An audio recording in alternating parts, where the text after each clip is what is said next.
That is completely un-American for you to say that a family crossover should not have 375 horsepower and be able to go 0 to 60 in 4.5 seconds.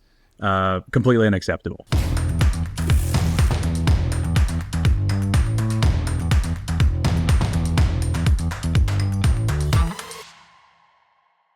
Hello and welcome back to the Plugged In Podcast, a weekly news show all about the future of transportation.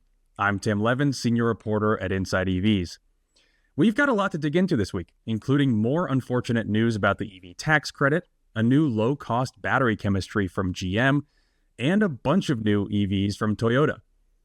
Patrick has abandoned us again, so joining me this week is my colleague, Suvrat Kothari. How's it going, man? Hi, Tim. Good to be back on the podcast. Thanks for having me. I feel like New York City is on fire right now. That's because of basketball. The Knicks are just one game away from reaching the Eastern Conference finals in the NBA playoffs, which I think has not happened in years, if not decades. So I think I'm pumped, and so is the city really. Everywhere I'm seeing folks wearing Jalen Brunson t-shirts and screening the games in restaurants and bars. So good times. What's up with you? I had no idea you were a basketball fan. I am a huge basketball fan. I don't support one team specifically, but right now I'm just being opportunistic and just supporting the Knicks because I'm here. Now I know why you have a hard 6 p.m. out in an hour. Is that why? No, that's not why, but that could be a reason. Yeah, that is part of it. I see why you feel suspect. Yeah. No, that's cool. I'm good. I just got back from Savannah, Georgia. I was driving the new Hyundai Ioniq 9, and more importantly, honestly, the reason I kind of took that trip was to go see the Meta plant, the enormous new factory outside Savannah that's going to be making Hyundais and Kias and Genesis cars. And it was super cool. It truly lived up to expectations. Wow. Unlike any car plant I've ever seen. And I've been to a few, and this one had these robots just everywhere. These autonomous little platforms of different sizes, all going around, doing different jobs, taking car parts from here to there, taking whole cars from the end of one line to the beginning of the next. It was crazy. It was really cool. I recommend going there if you can. Did you end up seeing that Boston Dynamics robot doing quality inspection checks? This was extremely disappointing. I saw. So we were taken on golf carts through the factory, which was awesome. It was very cool. I kind of wish I could have spent more time. I could have spent the whole day walking around there. But we were taken around on golf carts, and at a certain point, partially completed bodies come off of this line on one of those platforms. It rolls into this spot where the Boston Dynamics dogs, which Hyundai owns Boston Dynamics, do a quality inspection. Anyway, they didn't move at all. I don't know if they did anything, but the car went in between them, and they're supposed to do a little crab walk and sniff around the car and see if there's anything wrong. They did no such thing. They were just standing there. I think maybe they just put them there for the journalist to look at. Maybe. To my knowledge, they just didn't for do sure. Yeah. Maybe. But it was super cool. And Savannah was really nice. I want to go back there on my free time. I've heard that those Hyundai plants have really changed the landscape of those small Georgia towns, Savannah, Bryan County, and there are a lot more actually. So yeah, good for Georgia. Yeah, probably. They're not fully ramped up yet. It was they weren't exactly spitting out cars super fast, but they are eventually going to employ a lot of people. Yeah, I think it'll probably be great for that area. Absolutely. Okay, should we get into the news? I know you actually had your own little trip recently. You went to GM's Battery Development Center in Michigan, and you learned about an interesting new type of battery that GM is working on. Tell me a little bit about. Well, first, tell me a little bit about what's it like visiting this battery facility, because that sounds super cool. And and then we can talk about what exactly this new battery that they're developing is. Right. So I did not really know what to expect going into this trip to Michigan. So GM invited us to check out their battery R&D facilities outside of Detroit. So we know that China is, leaps and bounds ahead in terms of batteries. So expecting that from an American automaker, I had my doubts. But as a serious and honest and impartial journalist, I tried to keep an open mind, and I was extremely impressed with what I saw. So the R&D facility is called the General Motors Technical Center. And within that campus, there are like multiple buildings where they do R&D for like propulsion and battery systems. But just like fun fact, before we dive into the battery stuff, I found that the $340,000 Cadillac Celestiq, which is this super luxurious EV that GM has on sale now, that's fully made at that R&D facility. It's not made at a manufacturing plant anywhere. It's made at this technical center. It's where they invite all these high-profile VIP customers to come in and custom make the interiors of the Celestiq. Interesting. That's cool. Yeah, the Celestiq is like it's kind of like for whatever reason, Cadillac has decided that they can make that they want to make like a Rolls-Royce, like Bentley kind of competitor EV, and that's what the Celestiq is. Like super low volume, all handmade, and so I guess in a way it makes sense. They don't like make it at a factory; they just make it somewhere else. Yeah. Did you see them? Did you see one or multiple? I did see there were a bunch of them parked around, and I also saw them like drive around in loops. They do look very stately, I have to say. That shape itself, I'm not a big fan of, which is like this fastback sort of broad and big sedan with a long wheelbase, and it's like super low, but it did look like striking. I could not ignore it. But let's talk about batteries, because that's why I was really there. Yeah. So GM has two main R&D facilities in Michigan. The first one is called the Kettering R&D Center, and the other one is called the Wallace Battery Innovation Center. So the Kettering Center is where they basically do the very like initial levels of research. So they make everything from a small coin cell, which is literally like as small as the button of my t-shirt. And from there, they go on to make like automotive grade batteries. So it's a big process. And they have this very fancy equipment, really high tech. So everything from electrolyte development to cathode synthesis and failure analysis. It was like a chemistry lesson. I mean, there's a reason why I left science after school to attend an arts college, but I feel like science never really left me. I was back in the labs this time. So it was very cool to see GM has come far along in the development of these new cells than we think. Yeah, that's super interesting. Wait, so they start with, like, when they're developing new chemistries, they just like start with a super tiny cell and then like work their way up to like the kind that's, whatever, a few inches tall and will actually go into a car. Right.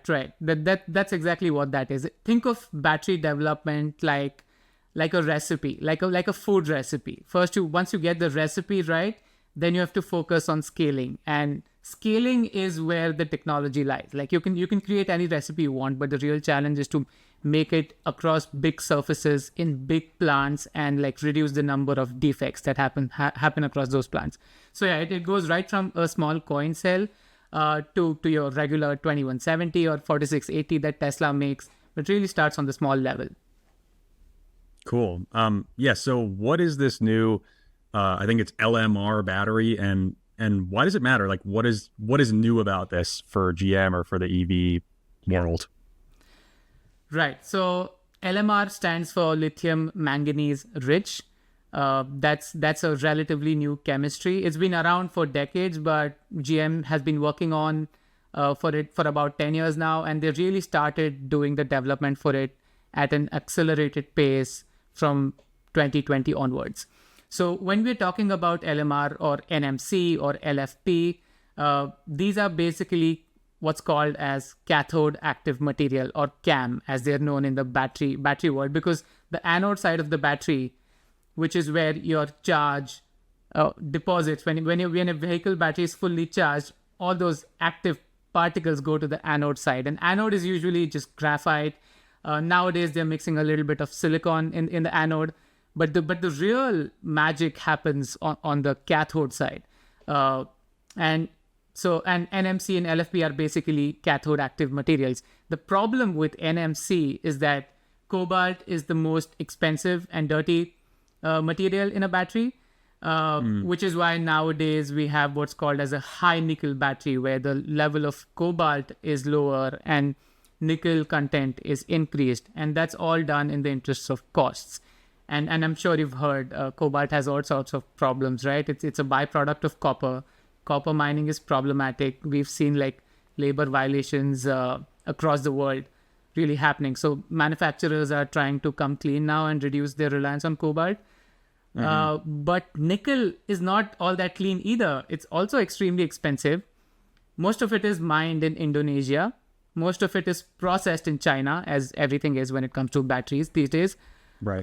So GM's solution is now to what's the next step when it comes to their cost reduction strategy. So GM thinks they can also reduce the level of nickel and really increase the level of manganese. That's how you get what's called a lithium manganese battery. It's essentially an NMC battery, but far lower contents of nickel, far lower contents of cobalt, but a lot of manganese. I'll tell you a bunch of reasons why they think this is going to work. There's obviously reasons for caution, because this is something we have not seen on the roads yet. But according to GM, manganese is abundant on Earth's crust. The supply chain can be localized. So GM in 2023 partnered with this company called Element 25, which is a manganese supplier. And Element 25 is going to make a facility in Louisiana where they're going to process this manganese. But at the time when they made this announcement back in 2023, Element 25 said that we're going to source manganese from Australia. So it's not like completely localized in the US, but it's better than China, I guess. Yeah, I mean, what the people need to know is like there's a couple of chemistries that are basically the most popular. Like you mentioned, NMC is nickel, manganese, cobalt. LFP is lithium iron phosphate. And the kind of like, it seems like the battery industry is moving toward like, how do we source materials for these cathodes, right? We're talking cathodes. Yeah. Cathodes, yeah. How do we source materials for these cathodes that are like easier to find, easier to mine, cheaper, still work like just as well as the kind of traditional NMC one, and also are like more separated from China, like things that we can source from the US or from like US allies. So in that way, it makes a lot of sense. And I think part of it was the cost of it, right? Because like, so LFP is a cheaper battery chemistry, and for that reason, it's really taking off around the world. But it's also like, of all of them, I think maybe most centralized in China. Like you can't get lithium iron phosphate basically to make your batteries without getting it or some part of it from China. So it's cool if this can like lower the cost of a battery and of an EV, which is like so much happens once you can lower the cost of that battery, because it's just like the most expensive part of an EV, right? You're talking about in some of these big GM trucks, it's like, I don't know, I mean, I'm ballparking here, but $20,000 maybe for that battery, maybe more. So anything you can do to bring that cost down, I think will be great for consumers. Yeah, I do want to point out, so since you mentioned the Hummer EV, I did see the battery pack of the Hummer EV at the Wallace Research Center. So that thing was insane. I've never seen anything like it before. It was the size. Did it have a gravitational pull? Were you like trying to? not was, like magnetized to it. Yeah, I would say it did have a gravitational pull on me. It was basically the size of a full king size mattress. Like it's a huge battery. And the weight of it was about 3,000 pounds, which, by the way, the BYD Seagull EV, which is like the tiny EV in China, extremely popular. It's basically making the whole world go electric apart from the US. The Seagull EV weighs less than that Hummer EV battery. So it's just insane. I don't know how they're making it work in terms of chassis dynamics and all that, but it's basically two layers of modules stacked on top of the other, which is why it makes it so big. So one layer of module has like 12 module units in them, and then each module has individual battery cells. So like two of them stacked on top of each. Yeah, it's basically like two battery packs stacked on top of each other, right? Exactly. Yeah. So now GM thinks to solve that issue, the lithium manganese rich battery, which are fitted in basically in the prismatic cell format, right? So prismatic cells are basically square or rectangular shaped cells, which can really neatly stack together. They can basically be stacked like small boxes next to each other in a big battery box. So GM thinks that philosophy is really going to help them solve this problem, especially for big SUVs and trucks. So I'll just go through some ballpark numbers that GM shared with us for the lithium manganese rich prismatic cells. So GM says LMR cells will have 33% more energy density compared to LFP, that too at comparable costs. The Silverado EV is going to get an LFP battery now, and on that they're saying the cost will reduce by about $6,000. Which I think is not a lot, but it's not nothing either. For EVs, I think if you stack, say, the federal tax credit, which I know we're going to talk about later, and plus these cost savings, I think costs could come down significantly. Production. Wait, so the Silverado EV is getting LFP or LMR? Silverado is getting LFP, but they're saying the cost savings will be comparable with LMR also. They have not shared with us which truck or SUV will get LMR, but I suspect it'll either be the Silverado or the Sierra, because they had these pictures of those trucks, and they really said that it's really for trucks and full-size SUVs. So production is expected to begin in 2028 on an electric truck, and we'll see how it goes. I'm a little bit skeptical, but I'm also cautiously optimistic. Yeah, no, it's super cool. I think one of the things that sticks out to me there is like, you said that GM says LMR will be 33% more energy dense than LFP at a comparable cost, which is like, so like the big kind of unlock of LFP is that it's cheaper, and the materials are kind of more abundant, but also you take a hit to energy density. That's like the problem with it. Right. It's like you can make a pretty cheap, a much cheaper EV battery, but like per volume or per kilogram of battery, it's not going to be able to like hold as much energy or give as much range as one of those more expensive and more energy dense NMC batteries. So the idea that they can get to good cost, like LFP like cost with greater energy density and range, that's pretty cool. I think that is a big step forward. Yeah, I agree with you. So the Silverado EV with the LFP battery is estimated to get around 350 miles of range. And the LMR battery, GM says, without mentioning which vehicle will get it, is going to get more than 400 miles of range. And that's estimates on the EPA cycle. So the 33% thing definitely makes sense. And if they can price it at comparable levels, then I think that's a big win for the overall economics of big and heavy trucks and SUVs. Because that's the other thing about LMR prismatic cells, is that they're going to reduce costs. They're going to reduce pack level weight significantly, because these prismatic cells, they're really easy to stack. So you require lower structural bracing. And that structural bracing is what really adds on to the weight of these battery packs. I mean, if you look at the Hummer EV's battery pack, it has 24 modules, and every single module has its own wall. It has its own cooling system. It has its own structure. And if you get rid of all of that, you're reducing a lot of weight. So I think GM is being smart about this. And really, even Ford is actually working on LMR.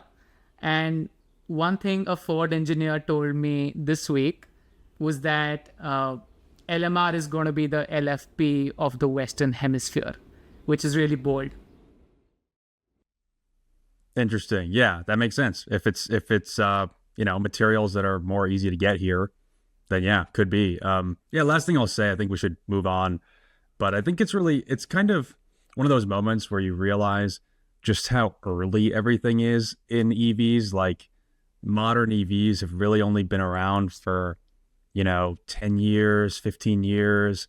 And so the technology is just moving forward in really interesting ways. Like, combustion engines, transmissions, all that has been basically like capped out at, for decades. And this is like, we're still, the industry is still trying to figure out like, what's the best chemistry for this particular type of vehicle. They're still working on like new motors and inverters and all this technology.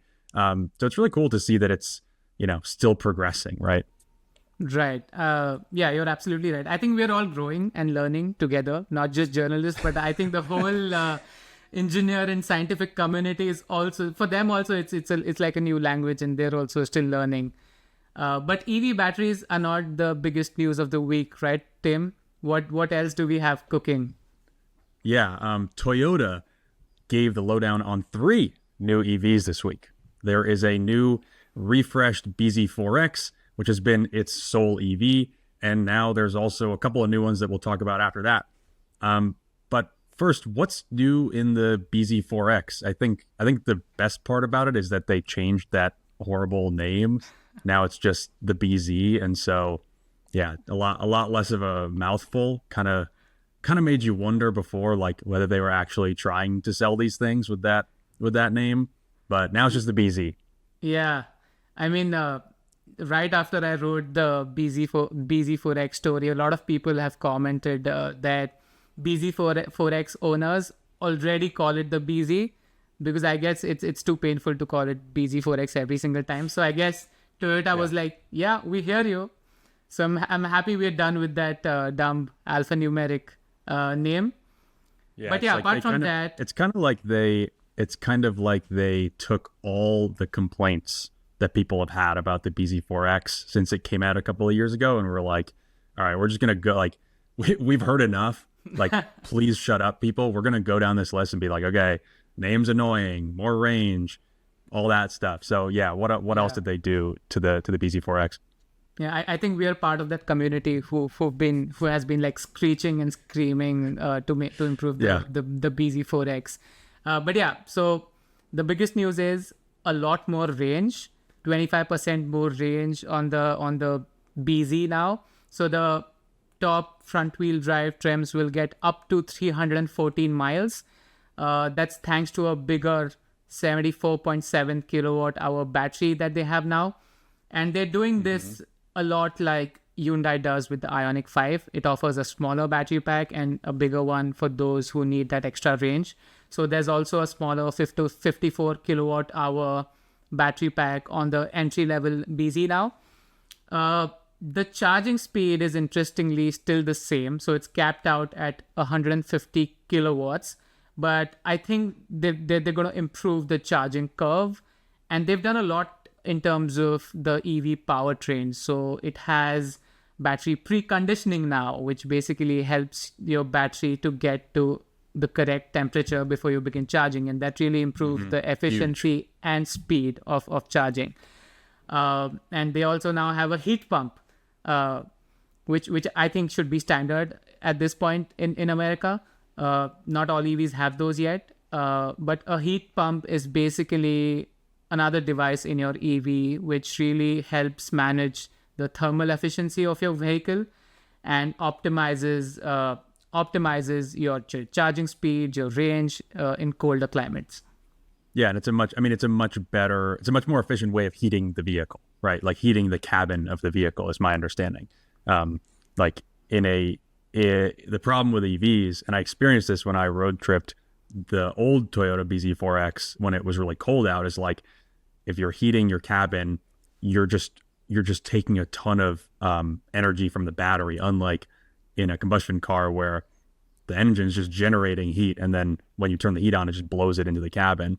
So a heat pump helps a lot with heating yourself without sacrificing too much range. Correct. There are also some other changes.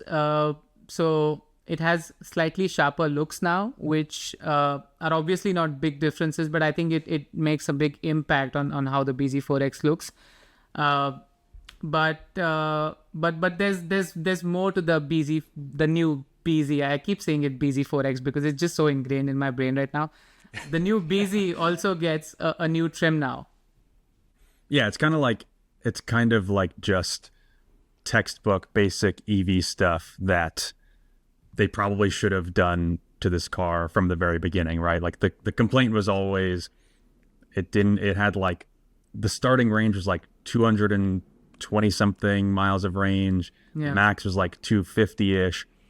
Now it's up to 314 miles of range, like real like big boy range numbers that people will actually be happy with. But that's not all. There is another bZ, which I think the name of this one is not great in my opinion. The bZ Woodland, which kind of so this is like the Toyota version. This is like a lifted wagon type thing. It is the Toyota version of the Subaru Trailseeker, which was revealed recently. Subaru and Toyota jointly develop these EVs, and so you have the bZ4X and the Subaru Solterra, which are basically like cousins of each other. And now we have a new one, which is the Subaru Trailseeker and the bZ Woodland. And I feel like the Trailseeker got like the way better, way more badass name, but this is a sort of off-road-ish rugged wagon. Right. Yeah. I don't know what they were thinking about the Woodland name.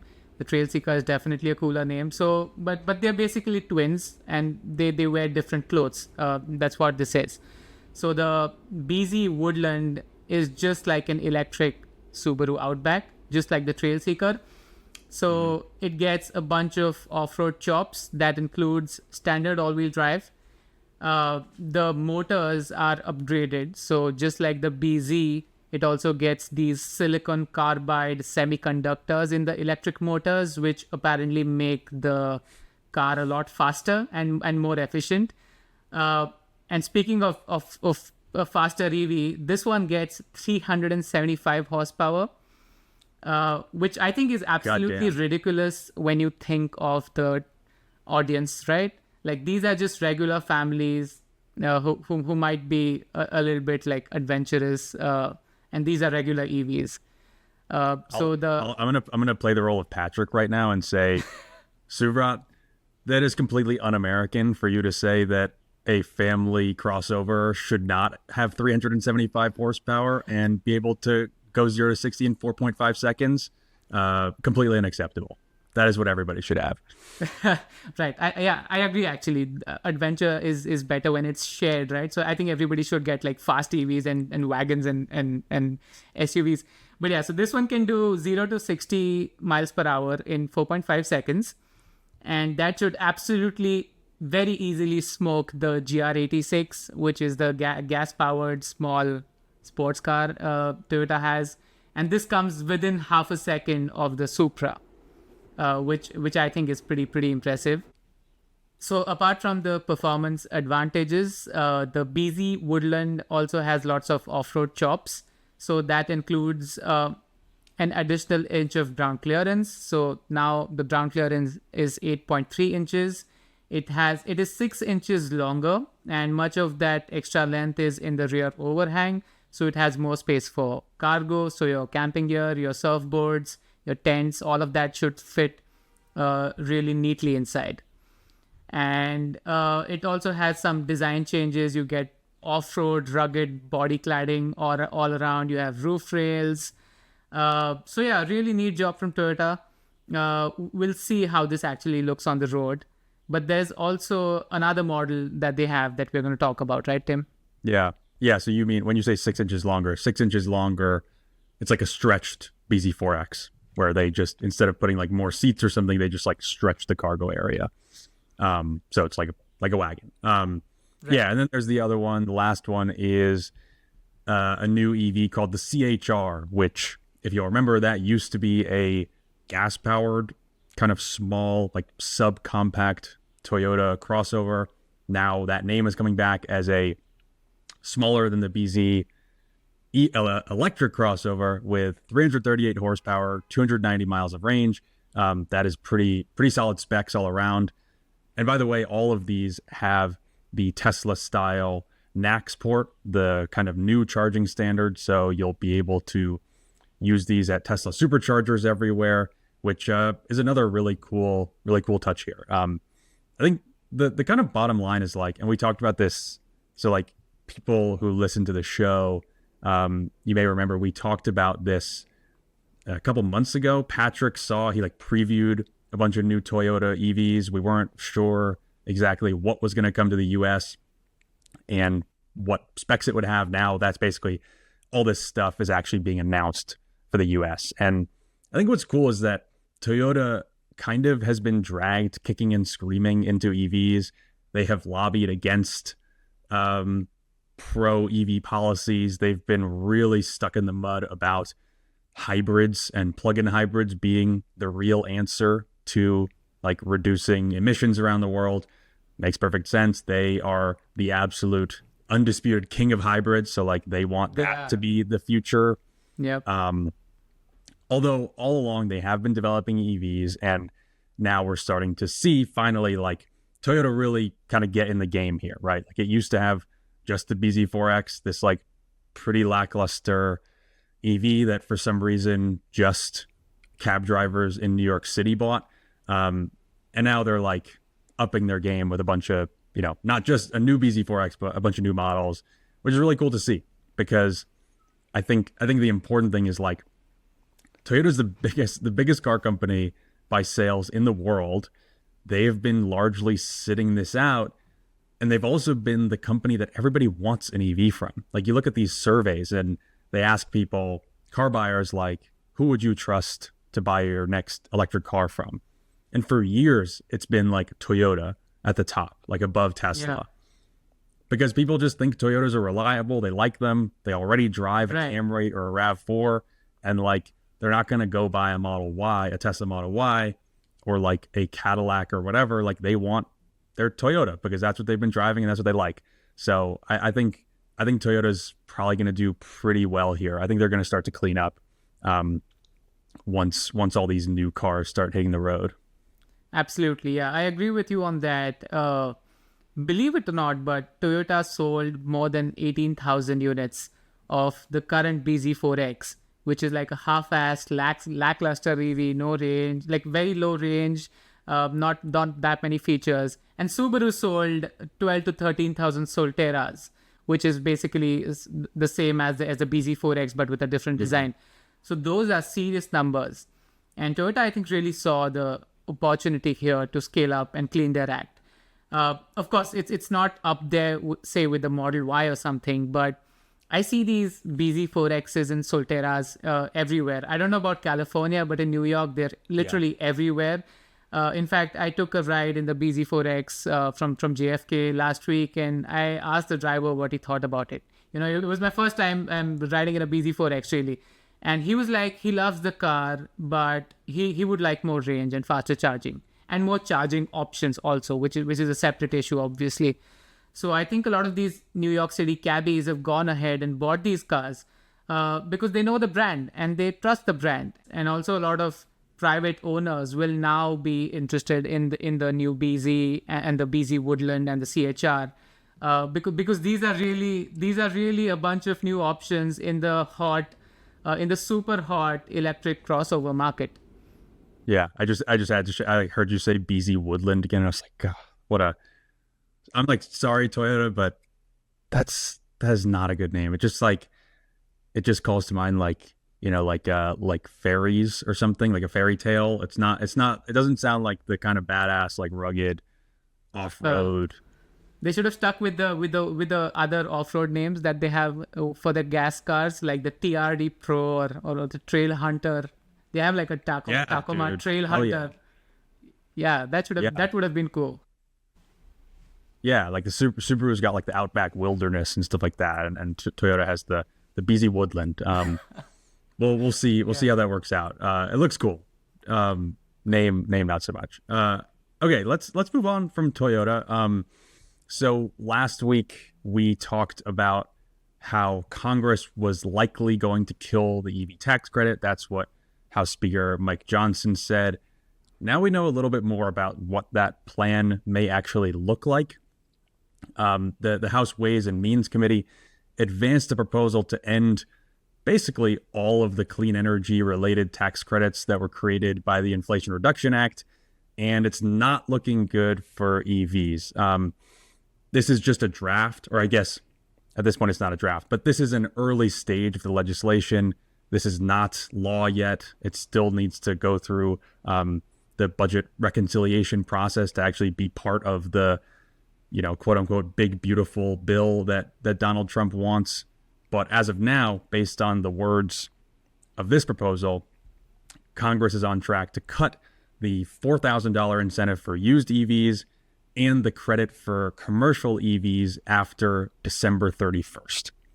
And then the $7,500 rebate for new EVs, which is kind of like the main credit that everybody knows and has been around for a long time, that is going to live on for another year through the end of 2026, but in a severely restricted way that we'll talk about in a sec. But I guess, what are your thoughts here, just right off the bat? Yeah, I feel a little upset because of the fact that they are trying to cut the used EV incentive also, because the used EV market, I think, is the entry point for a lot of people who do find EVs, which are so expensive compared to gas cars. But now their entry point itself is sort of strangulated now. But overall, I think, change is hard to accept, and it's part of human nature, and it will definitely cause harm to the broader auto industry. Over the past year, both of us have been reporting about EVs for a while now. So there's so much data out there about these credits helping create jobs and manufacturing facilities, and helping the automakers sort of soften the blow, because EVs are really capital intensive. But I think the Republicans in the Senate could be against this program, right? At least some of them. Yeah, it's I think we'll have to see how it plays out. Like, we could easily see some lawmakers who have these big new facilities in their states coming out against this plan and wanting to save the credits, at least in some way. This is just an early stage of it. But yeah, I agree with you. It's like the thing that I keep thinking about is consistency. And it's like you said, these are really important for defraying those early costs of like ramping up EV production, because it costs a lot. They're really important for building up scale, because they push these EVs to more people, make them more affordable for more people. And like, you have a lot of automakers and a lot of battery companies that have made decisions over the last couple of years, assuming that these credits were going to stay in place. And now they have factories that are announced, factories that are under construction or already built, and they're like, wait a second, the credit that was going to drive huge amounts of demand for EVs and batteries is now going away. Like, what the hell? So it's going to be really destructive if this plan goes ahead as written right now. The weird thing is that, so I wanted to talk a little bit about the changes to the regular clean car tax credit, 30D, if you're a nerd and you care about what exact part of the tax code it is. So like I said, it's going to extend through 2026, but only for companies that have sold fewer than 200,000 EVs since 2009. And so that might sound familiar, because that's actually how the credit used to work. Like, before it was overhauled by the Inflation Reduction Act, manufacturers used to cap out at 200,000 units. Once you sold 200,000 EVs, your $7,500 credit started phasing out. And so manufacturers like Tesla, GM, under the old rules, their cars couldn't get tax credits anymore. The weird thing is that this directly disadvantages U.S. car companies, which seems completely at odds with the whole Trump administration's, goal of like pretty much only prioritizing U.S. companies at the expense of, at the expense of everybody. But like this doesn't make a lot of sense given that this is like the tariff president. So which automakers have sold more than 200,000 cars? That includes Tesla, Ford, Stellantis, and GM, all the U.S. or like U.S. adjacent car companies, right? They would not qualify. Some others that have sold more than 200,000, Hyundai, Nissan, Toyota, and BMW. So there's a lot that fall under the cap still. Rivian, Mercedes, Audi, Honda, a bunch of others.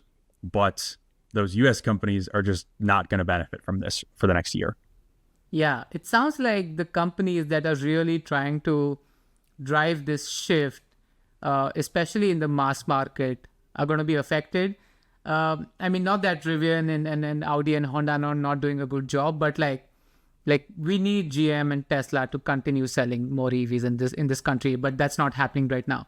I hope they're not going after the manufacturing credits, but it sounds like they are. So 45X and 48C, again, those are the tax codes for the nerds, which support the federal incentives for the production facilities themselves and also the critical materials.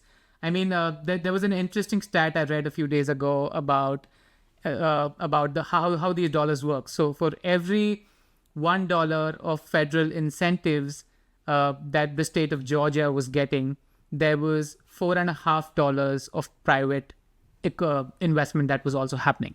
So the tax credits, in a way, are also sort of a catalyst for organic growth. But looks like all of this is just going to get hammered now. Yeah. I have bad news for you. A lot of automakers, I think this is the one that people kind of assumed was going to stick around, is 45X, the manufacturing credit that subsidizes production of things like solar, wind turbines, but also battery cells and battery modules. So this was a big deal. This is a big deal for automakers and for bringing down the input costs of making EVs. And that one it's not totally terminated like the EV tax credits, but they're sunsetting it. They're proposing to sunset it earlier. They're adding a bunch of restrictions to it that, as far as I understand, will make it a lot less effective. But the last thing I wanted to mention was the commercial credit. So this is the one that is also known as the leasing loophole. So basically, like, the regular purchase credit has all these restrictions around it. Your batteries need to be your batteries can't have any material from China. The cars need to be made in North America. If you buy one, you have to make under a certain income. There are price caps on these cars. It's all basically designed to support manufacturing and EV supply chains that are like centered around the US and North America. If you lease a car, you can get that credit without following any of those criteria, without meeting any of those restrictions. And so what it means is that leasing has just gone absolutely off the wall over the last couple of years. And I have a feeling that if that commercial credit goes away and leasing EVs becomes a lot less advantageous, like, that is going to have an enormous impact on EV sales, which is a really big bummer because there has been a lot of momentum in this industry for the last few years. Every year it's been record EV sales, 1.3 million last year, a lot of those leased. Right. And so I've been looking into that, and I found some pretty shocking stats. Like, I knew that EV leases were getting really popular, but I kind of didn't realize exactly how much. So in 2022, which is basically pre-IRA, about 11.5% of EVs sold were leased. In 2024, that was around 45%. So about half of EVs sold last year were leases, in large part because of this kind of credit. This is the wrinkle in the law. And then in February, which is the most recent data I could find from Cox Automotive, around 60%, a little over 60% of EVs sold were leases. So that commercial credit goes away. Like, I think that it's going to be really bad for the numbers throughout. Well, I think if that leasing credit goes away, it's going to be really bad long term. I think this year, like through December 31st, we might have the best year for EV sales ever. Like, as everybody rushes to go and pick up their new lease or purchase. But after that, I think it's not going to be pretty. Yeah, so we're seeing that pattern already happen. Like the first quarter of this year, we saw a lot of these Hyundais and Kias being picked up. But that also explains why automakers, all this while the tax credits existed, they were going crazy with the lease deals, right? So InsideEVs maintains a comprehensive lease offers and finance offers list on its website. If you're gonna lease or finance EVs, you should definitely check that out. So Hyundai, Toyota, Polestar, Nissan, they basically have been going crazy with these lease deals. You can grab one for as low as $150 a month for a bZ4X. If you want an Ioniq 5, that's also in that similar range for the base model. Now, obviously, the fees will stack on top, the acquisition fees and the destination and all of that. But these are still incredible deals, and people have been taking advantage of them. So I think, like what you said, they're trying to hit right where it hurts. Like capping off the scalability these manufacturers, Tesla, GM, have really started to achieve. But now I think we are in reverse mode. Yeah, for sure. It's it would be really unfortunate to see, or really unfortunate for this industry. I think, the IRA, like, the important thing to mention is that it created this kind of very comprehensive policy framework. Like, that's what I hear from experts in this space, is like, it's not one thing, right? It's not just subsidizing like people who want to buy the car. It's also subsidizing production. It's subsidizing moving production to the US and North America. And so it kind of created this whole system of like building up this industry, building up EV sales, making America more competitive with the rest of the world, with like China, who has spared no expense to build up their industry. And now it's like, who knows what happens next? If all this goes away, a lot of these factories, I suspect, are gonna, either not get built or move to make hybrids and gas cars instead of maybe making as many EVs. I think we could see a lot of battery factories straight up not get built. I mentioned last week this analysis from Princeton professor Jesse Jenkins of the Repeat Project, and he estimates that if the EV tax credits and the tailpipe emissions regulations go away, we won't need any more battery facilities in the US on top of the ones that are currently operational, because there just won't be that demand for EVs, which creates the demand for the batteries. It would just like stunt the US battery industry, which has been growing like crazy, or like at least projected to grow like crazy. Right. So yeah, all around pretty destructive for this industry. But I think it's important to mention that like everybody that I talk to says that EVs will continue to grow. Like the industry will continue to grow without these incentives. Manufacturing in America, manufacturing of these vehicles will continue to grow, but just like not nearly at the pace that it could have, and not nearly as much in America as it could have been with the IRA.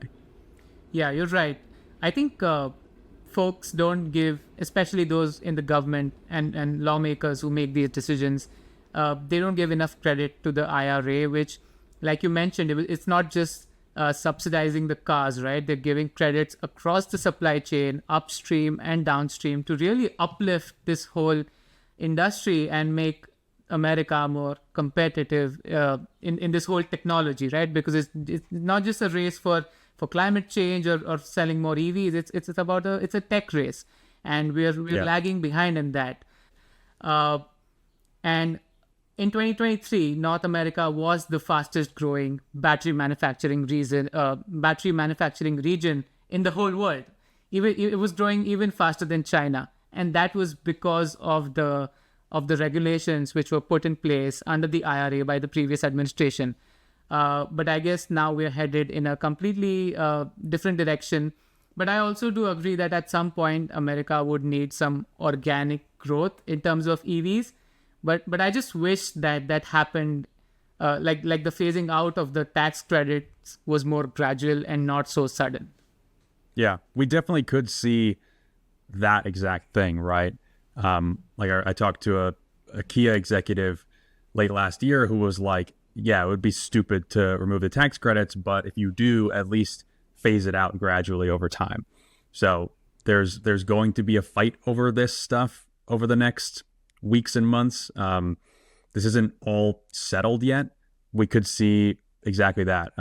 But yeah, it'll be interesting to see how this all plays out. Now that we've lost probably half the listeners by talking about depressing tax credit policy, it's time for Plus Minus, our segment where we talk about who's up and who's down in the EV world. You are our guest, so you get to go first. Okay, I think the bZ4X or what is now called just the bZ, that's definitely a plus. I'm excited because I'm gonna drive it next week in Texas. So the bZ or the CHR, and also the off-road weirdly named Woodland edition.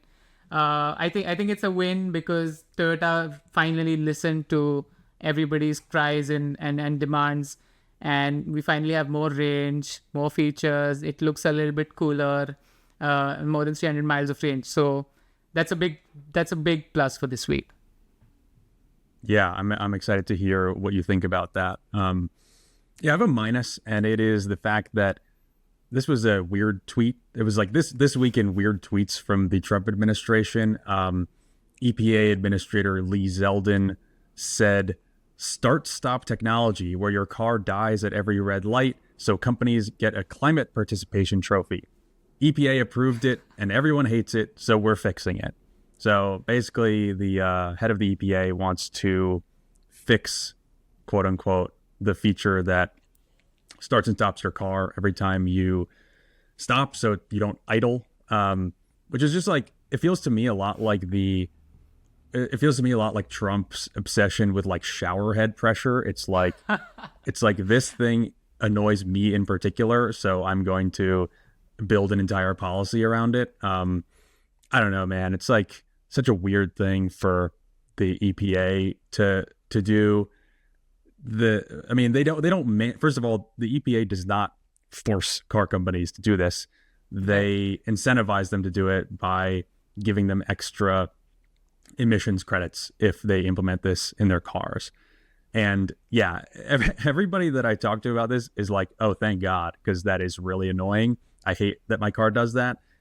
But it is also very important. It's kind of a very simple way to curb tailpipe emissions, like just don't run your car when it's not moving. I saw an estimate that feature eliminates nearly 10 million tons of greenhouse gas emissions annually in the US. Wow. Which feels like a positive thing.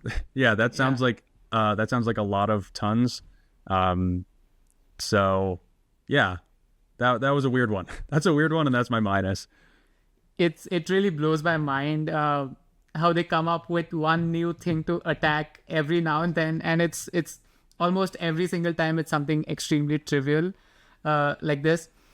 But I do think it's a useful feature, especially because, I mean, again, a very New York City perspective. If I'm idling at a red light, I don't want to choke the pedestrians who are walking around me, especially if I'm in a big truck with 4 exhaust pipes, which is just belching these nitrous oxide and sulfur and whatnot, and all these harmful emissions. I don't want to be part of this crime, to be very honest. So I think this feature is okay, but whatever happens with it. Yeah, I'm looking forward to Secretary of Transportation Sean Duffy finally taking a stand against terrible airline food. I think that'll be one I could get behind. All right, man. Thanks so much for joining me this week. Thank you. Happy to be here. Thanks for listening to the Plugged In podcast from InsideEVs. We'll be back next Friday. Today's show was produced by Michael Perkins and is brought to you by the Motorsport Network. Make sure to follow us wherever you get your podcasts and send us your questions about the EV world to podcast@InsideEVs.com. See you next time.